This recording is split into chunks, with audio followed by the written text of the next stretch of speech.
Welcome to the 60-second update from the Royal Air Force, from the RAF Police Military Working Dog Trials. An unpainted Wedgetail aircraft has undertaken its UK maiden test flight this month, marking an important milestone in the delivery of the new Airborne early warning and control capability for the front line.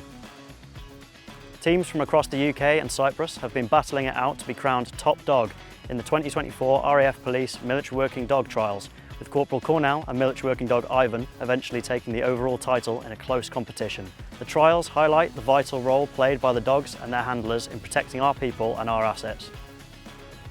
Her Majesty The Queen has visited RAF Leeming in her role as Royal Honorary Air Commodore of the station.